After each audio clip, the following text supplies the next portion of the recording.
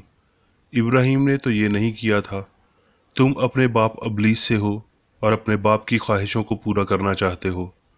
وہ شروع ہی سے خونی ہے اور سچائی پر قائم نہیں رہا، کیونکہ اس میں سچائی ہے ہی نہیں۔ جب وہ جھوٹ بولتا ہے تو اپنی ہی سی کہتا ہے، کیونکہ وہ جھوٹا ہے، بلکہ جھوٹ کا باپ ہے۔ تمہارا باپ ابراہیم میرا دن دیکھنے کی امید سے بہت خوش تھا، چنانچہ اس نے دیکھا اور خوش ہوا۔ یہودیوں نے اس سے کہا، تیری عمر تو ابھی 50 برس کی نہیں، پھر کیا تو نے ابراہیم کو دیکھا ہے؟ یسوع نے ان سے کہا، میں تم سے سچ کہتا ہوں کہ پیشتر اس سے کہ ابراہیم پیدا ہوا میں ہوں۔ پس انہوں نے اسے مارنے کو پتھر اٹھائے، مگر یسوع چھپ کر ہیکل سے نکل گیا۔ لوکا۔ جب بہت سے لوگ اس کے ساتھ جا رہے تھے تو اس نے پھر کر ان سے کہا، اگر کوئی میرے پاس آئے اور اپنے باپ اور ماں اور بیوی اور بچوں اور بھائیوں اور بہنوں، بلکہ اپنی جان سے بھی دشمنی نہ کرے تو میرا شاگرد نہیں ہو سکتا۔ جو کوئی اپنی صلیب اٹھا کر میرے پیچھے نہ آئے وہ میرا شاگرد نہیں ہو سکتا۔ کیونکہ تم میں سے ایسا کون ہے کہ جب وہ ایک برج بنانا چاہے تو پہلے بیٹھ کر لاگت کا حساب نہ کر لے کہ آیا میرے پاس اسے تیار کرنے کا سامان ہے یا نہیں؟ ایسا نہ ہو کہ جب نیو ڈال کر تیار نہ کر سکے تو سب دیکھنے والے یہ کہہ کر اس پر ہنسنا شروع کریں کہ اس شخص نے عمارت شروع تو کی مگر تکمیل نہ کر سکا۔ یا کون ایسا بادشاہ ہے جو دوسرے بادشاہ سے لڑنے جاتا ہو اور پہلے بیٹھ کر مشورہ نہ کر لے کہ آیا میں 10,000 سے اس کا مقابلہ کر سکتا ہوں یا نہیں، جو 20,000 لے کر مجھ پر چڑھا آتا ہے؟ نہیں تو جب وہ ہنوز دور ہی ہے ایلچی بھیج کر شرائط صلح کی درخواست کرے گا۔ بس اسی طرح تم میں سے جو کوئی اپنا سب کچھ ترک نہ کرے وہ میرا شاگرد نہیں ہو سکتا۔ لوکا۔ اور عبادت خانہ میں ایک آدمی تھا جس میں ناپاک دیو کی روح تھی۔ وہ بڑی آواز سے چلا اٹھا کہ اے یسوع ناصری، ہمیں تجھ سے کیا کام؟ کیا تو ہمیں ہلاک کرنے آیا ہے؟ میں تجھے جانتا ہوں کہ تو کون ہے، خدا کا قدوس ہے۔ یسوع نے اسے جھڑک کر کہا، چپ رہ اور اس میں سے نکل جا۔ اس پر بدروح اسے بیچ میں پٹک کر بغیر ضرر پہنچائے اس میں سے نکل گئی، اور سب حیران ہو کر آپس میں کہنے لگے کہ یہ کیسا کلام ہے، کیونکہ وہ اختیار اور قدرت سے ناپاک روحوں کو حکم دیتا ہے اور وہ نکل جاتی ہیں۔ عبرانیوں۔ کیونکہ خدا کا کلام زندہ اور مؤثر اور ہر ایک دو دھاری تلوار سے زیادہ تیز ہے، اور جان اور روح اور بند بند اور گودے کو جدا کر کے گزر جاتا ہے، اور دل کے خیالوں اور ارادوں کو جانچتا ہے۔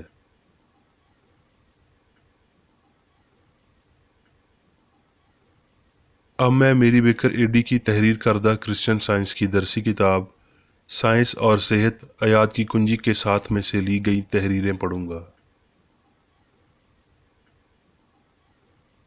سائنس اور صحت۔ مسیح خدا کا الہی اظہار جو مجسم غلطی کو نیست کرنے کے لیے بدن کی صورت میں آتا ہے۔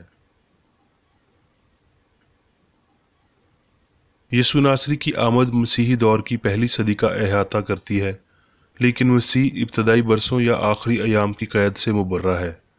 مسیحی دور سے پیشتر اور بعد ازاں نسل در نسل مسیح بطور روحانی خیال، بطور خدا کے سایہ، ان لوگوں کے لیے کچھ خاص طاقت اور فضل کے ساتھ آیا جو مسیح یعنی سچائی کو حاصل کرنے کے لیے تیار تھے۔ ابراہیم، یعقوب، موسیٰ اور انبیاء نے مسیحا یا مسیح کی جلالی جھلکیاں پائی تھیں، جس نے ان دیکھنے والوں کو الہی فطرت، محبت کے جوہر میں بپتسمہ دیا تھا۔ الہی شبیہ خیال یا مسیح الہی اصول یعنی خدا سے غیر منفک تھا، ہے اور ہمیشہ رہے گا۔ یسوع نے اپنی روحانی شناخت کے اس اتحاد کو یوں بیان کیا، پیشتر اس سے کہ ابراہیم پیدا ہوا میں ہوں۔ میں اور باپ ایک ہیں، باپ مجھ سے بڑا ہے۔ ایک روح میں ساری شناختیں پائی جاتی ہیں۔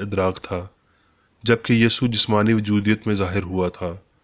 دیدہ اور نادیدہ خاص والی، روحانی اور مادی، یہ دوہری شخصیت ابدی مسیح اور جسمانی یسوع بدن میں ظاہر ہوا۔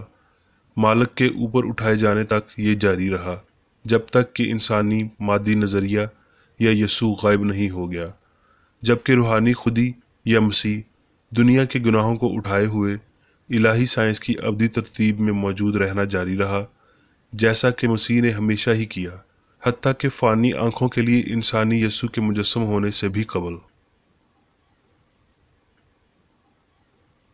انسانی شبیہ اپناتے ہوئے، یعنی جیسا کہ فانی نظر کو دکھائی دیتا ہے، انسانی ماں کے پیٹ میں حمل لیتے ہوئے، یسوع روح اور جسم کے مابین، سچائی اور غلطی کے مابین درمیانی تھا۔ الہی سائنس کی راہ کو واضح کرتے اور ظاہر کرتے ہوئے وہ ان سب کے لیے نجات کی راہ بن گیا جنہوں نے اس کے کلام کو قبول کیا۔ بشر اس سے یہ سیکھ سکتے ہیں کہ بدی سے کیسے بچا جائے۔ حقیقی انسان کا سائنس کی بدولت اپنے خالق سے تعلق استوار کرتے ہوئے بشر کو صرف گناہ سے دور ہونے اور مسیح یعنی حقیقی انسان اور خدا کے ساتھ اس کے تعلق کو پانے اور الہی فرزندگی کو پہچاننے کے لیے فانی خودی سے نظر ہٹانے کی ضرورت ہے۔ مسیح یعنی سچائی یسوع کے وسیلہ ظاہر ہوئی، بدن پر روح کی طاقت کو ثابت کرنے کے لیے اور یہ دکھانے کے لیے کہ سچائی بیمار کو شفا دیتے اور گناہ کو تباہ کرتے ہوئے انسانی عقل اور بدن پر اس کے اثرات کی بدولت ظاہر ہوتی ہے۔ یسوع نے گناہ کو باہر نکالنے سے پہلے اسے عیاں کیا اور ملامت کیا۔ ایک بیمار عورت کو اس نے کہا کہ شیطان نے اسے جکڑ رکھا تھا، اور پطرس سے اس نے کہا تو میرے لیے ٹھوکر کا باعث ہے۔ وہ آدمیوں کو تعلیم دینے اور یہ دکھانے آیا کہ گناہ، بیماری اور موت کو کیسے فنا کیا جائے۔ اس نے ایک بے پھل درخت سے کہا یہ کاٹا جاتا ہے۔ کئی لوگ یہ مانتے ہیں کہ ایک عدالت کا حاکم جو یسوع کے زمانے میں رہتا تھا اس نے یہ بیان دیا تھا۔ اس کی ملامت خوفناک ہے۔ ہمارے مالک کی سخت زبان اس بیان کی تصدیق کرتی ہے۔ غلطی کے لیے جو واحد سزائے موت اس نے دی وہ تھی اے شیطان میرے سامنے سے دور ہو۔ اس بات کی مزید تصدیق کہ یسوع کی سرزنش بہت نکیلی اور چبھنے والی تھی اس کے اپنے الفاظ میں پائی جاتی ہے، اس قدر شدید بیان کو ضروری ثابت کرتے ہوئے جب اس نے بدروحوں کو نکالا اور بیمار اور گناہگار کو شفا دی۔ اگر بیماری حقیقی ہے تو یہ لافانیت سے تعلق رکھتی ہے، اگر سچی ہے تو یہ سچائی سے تعلق رکھتی ہے۔ کیا آپ منشیات کے ساتھ یا بنا سچائی کے معیار یا حالت کو نیست کرنے کی کوشش کریں گے؟ لیکن اگر بیماری یا گناہ فریب نظری ہیں تو اس فانی خواب یا دھوکے سے بیدار ہونا ہمارے لیے صحت، پاکیزگی اور لافانیت پیدا کرے گا۔ یہ بیداری مسیح کی ہمیشہ کے لیے آمد ہے، یعنی سچائی کا ترقی یافتہ ظہور جو غلطی کو دور کرتا اور بیمار کو شفا دیتا ہے۔ یہ وہ نجات ہے جو خدا، الہی اصول، محبت کی جانب سے آتی ہے، جس کا اظہار یسوع نے کیا۔ یسوع نے جس سچائی کی تعلیم دی بزرگوں نے اس کا تمسخر اڑایا۔ کیوں؟ کیونکہ اس کے لیے اس سے زیادہ ضرورت تھی جتنی وہ مشق کرنے کے خواہش مند تھے۔ اپنے قومی دیوتا پر ایمان رکھنا ان کے لیے کافی تھا، لیکن ان کے دور سے ہمارے دور تک اس ایمان نے کبھی کسی ایسے شاگرد کو جنم نہیں دیا جو بدروح کو نکال سکے اور بیمار کو شفا دے سکے۔ زندگی گزارنے اور شفا دینے کے لیے یسوع کے الہی احکامات کو چند لوگ ہی سمجھتے اور ان پر عمل کرتے ہیں۔ کیوں؟ کیونکہ اس کے احکامات شاگردوں سے اپنا داہنا ہاتھ کاٹنے اور دائیں آنکھ نکال پھینکنے کی مانگ کرتے ہیں، یعنی مسیح کے لیے سب کچھ قربان کرتے ہوئے، حتیٰ کہ اپنے سب سے مقدم عقائد اور مشقوں کو بھی ترک کرنے کی مانگ کرتے ہیں۔ جب ہم یسوع کی تمجید کرتے ہیں اور جو کچھ اس نے بشر کے لیے کیا ہے اس کے باعث ہمارا دل شکر سے بھر جاتا ہے، جلال کے تخت پر اس کے شفیق راستے پر اکیلے پاؤں رکھتے ہوئے، ہمارے لیے ناقابل بیان اذیت میں راہ ہموار کرتے ہوئے یسوع ہمارے لیے صرف ایک انفرادی تجربہ محفوظ نہیں رکھتا۔ اگر ہم وفاداری کے ساتھ اس کے احکامات کی پیروی کرتے ہیں اور سب غمگین جدوجہد کا پیالہ لیتے ہیں تاکہ اس کے ساتھ اپنی محبت کے اظہار کے تناسب میں پئیں، جب تک کہ سب الہی محبت کے وسیلہ نجات نہ پا لیں۔ مسیح روح تھا جس کا ذکر یسوع نے اپنے ان بیانات میں کیا، راہ، حق اور زندگی میں ہوں۔ اس کا مقصد آسمانی ہستی کی سائنس کو ظاہر کرنا تھا تاکہ اسے ثابت کرے جو خدا ہے اور جو وہ انسان کے لیے کرتا ہے۔ سچائی کا لافانی نظریہ اپنے پروں تلے بیماروں اور گناہگاروں کو یکجا کرتے ہوئے صدیوں کا احاطہ کر رہا ہے۔ میری خستہ حال امید اس خوشی کے دن کا احساس دلانے کی کوشش کرتی ہے جب انسان مسیح کی سائنس کو سمجھے گا اور اپنے پڑوسی سے اپنی مانند محبت رکھے گا، جب وہ یہ جانے گا کہ خدا قادر مطلق ہے اور جو کچھ اس نے انسان کے لیے کیا ہے اور کر رہا ہے اس میں الہی محبت کی شفائیہ طاقت کو جانے گا۔ وعدے پورے کیے جائیں گے۔ الہی شفا کے دوبارہ ظاہر ہونے کا وقت ہمہ وقت ہوتا ہے، اور جو کوئی بھی اپنا زمینی سب کچھ الہی سائنس کی التار پر رکھتا ہے وہ اب مسیح کے پیالے میں سے پیتا ہے اور وہ روح اور مسیحی شفا کی طاقت سے ملبوس ہوتا ہے۔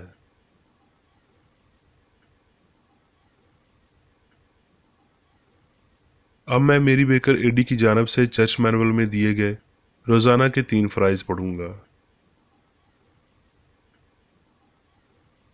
روزمرہ کی دعا۔ اس چرچ کے ہر رکن کا یہ فرض ہے کہ ہر روز یہ دعا کرے، تیری بادشاہی آئے، الہی حق، زندگی اور محبت کی سلطنت مجھ میں قائم ہو اور سب گناہ مجھ سے خارج ہو جائیں، اور تیرا کلام سب انسانوں کی محبت کو وافر کرے اور ان پر حکومت کرے۔ مقاصد اور اعمال کا ایک اصول۔ نہ کوئی مخالفت، نہ ہی کوئی محض ذاتی وابستگی مادری چرچ کے کسی رکن کے مقاصد یا اعمال پر اثر انداز ہونے چاہیے۔ سائنس میں صرف الہی محبت حکومت کرتی ہے، اور ایک مسیحی سائنسدان گناہ کو رد کرنے سے، حقیقی بھائی چارے، خیرات پسندی اور معافی سے محبت کی شیریں آسائشوں کی عکاسی کرتا ہے۔ اس چرچ کے تمام اراکین کو سب گناہوں سے، غلط قسم کی پیشن گوئیوں، منصفیوں، مذمتوں، اصلاحوں، غلط تاثرات کو لینے اور غلط متاثر ہونے سے آزاد رہنے کے لیے روزانہ خیال رکھنا چاہیے اور دعا کرنی چاہیے۔ فرض کے لیے چوکسی۔ اس چرچ کے ہر رکن کا یہ فرض ہے کہ وہ ہر روز جارحانہ ذہنی آرا کے خلاف خود کو تیار رکھے اور خدا اور اپنے قائد اور انسانوں کے لیے اپنے فرائض کو نہ کبھی بھولے اور نہ کبھی نظر انداز کرے۔ اس کے کاموں کے باعث اس کا انصاف ہوگا، وہ بے قصور یا قصوروار ہوگا۔